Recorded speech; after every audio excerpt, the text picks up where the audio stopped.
Lexington News at 5:30.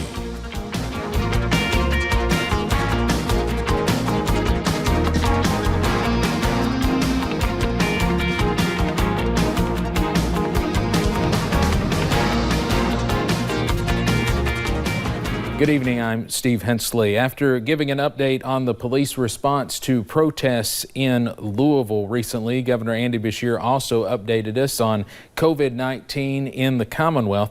The governor reported 155 new cases on Monday. That brings the state total to 10,185 cases. We also learned 3 more Kentuckians have died, and one of those is out of Clay County. According to this afternoon's numbers, more than 250,000 people have been tested and more than 3,200 have recovered. Well, states are pushing forward with plans to further reopen despite nationwide protests over police brutality and rising coronavirus cases. In New York and across the country, there are major concerns the large crowds could spark new surges. I'm very worried also that protest is leading to the potential of the spread of the coronavirus. And that is not a minor matter at this point. Chicago will proceed into its phase 3 of reopening Wednesday as planned despite protests there. That includes opening the city's hotels. Las Vegas casinos start to reopen Thursday. A look inside the Bellagio shows contactless check-in, gaming tables with dividers, and hand-washing stations. New surveillance video was released earlier today in Louisville that police say shows David McAtee firing a gun first before law enforcement officers killed him. Now, a warning, this video may be graphic to some viewers. One video from McAtee's Yaya Barbecue Shack was released and another from an adjacent business. LMPD Interim Chief Rob Schroeder said the investigation into Monday's shooting is still in the early stages and that many questions remain unanswered. While we've seen both peaceful and violent protests across the nation, demonstrations in Lexington have been generally peaceful, and police are thankful for that. Andrea Walker talked to Lexington police today, who say they're looking for ways to connect with the community they serve. Ahead of a 4th straight night of demonstrations, the Lexington Police Department took time to thank participants for remaining peaceful in protest. It really means the world because it needs to happen.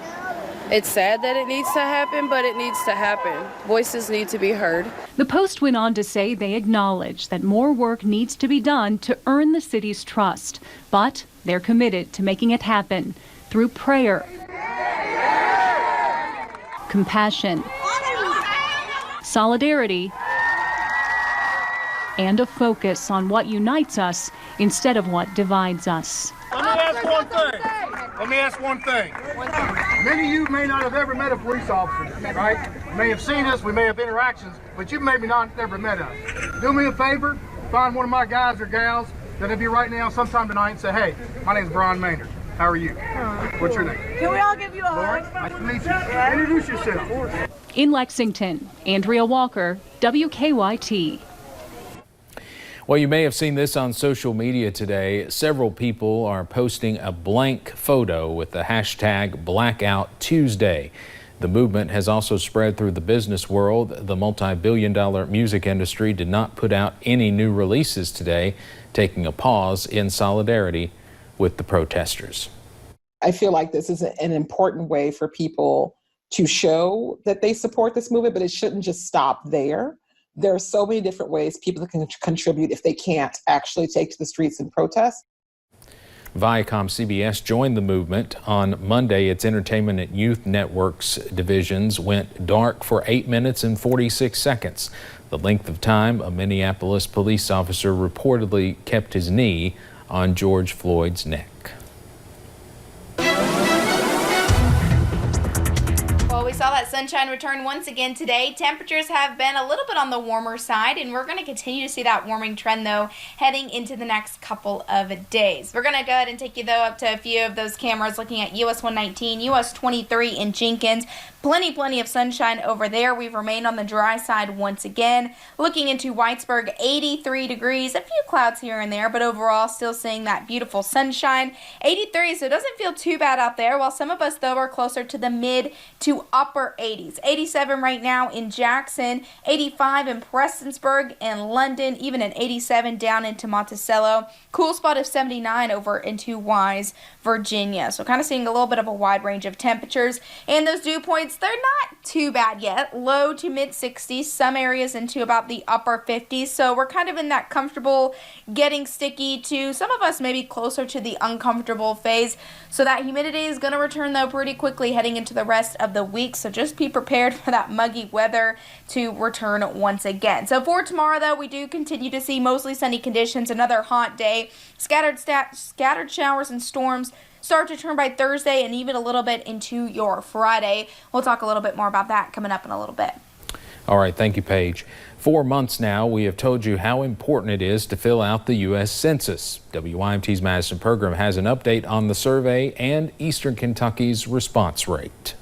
The United States Census is a survey that only gets filled out every 10 years. So the census data informs spending on things that are important to our quality of life. Those would include health care, our highways and highway repairs, daycares. Helene Longton, a media specialist with the U.S. Census, says their goal is to reach every citizen. Over the past couple of weeks, the U.S. Census has been delivering paper forms to houses in Eastern Kentucky who don't get the U.S. mail at their home to make it convenient for them. The paper forms also help those without internet access. Or some parts of Eastern Kentucky, there's not a lot of access to broadband, and that is exacerbated by the fact that libraries are closed during the COVID-19 crisis. Counties across our region have varying response rates. A couple of counties that, are as low as 19-20%.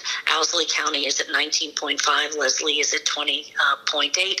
We've got a bunch who are in the 30s, some in the 40s. It does not matter how you fill it out, mail, phone, or online, as long as it gets completed and returned. Whatever works for you, it doesn't matter. They're all good ways to go about it. Fill out the census and let the federal government know you're there. Making sure you are counted and your community gets the funding it deserves. Madison Pergram, WYMT Mountain News. The last day to fill out the census is October 31st. The state of Kentucky's response rate is 64.1%, and the state is 13th in the nation in its daily response rate. Well, do you have a child needing to take their learner's permit test? Well, some good news. Permit testing resumed today across Kentucky. In a new system following CDC guidelines, appointments can now be made by calling Kentucky State Police. KSB encourages people to check their website often for updates on when more testing becomes available.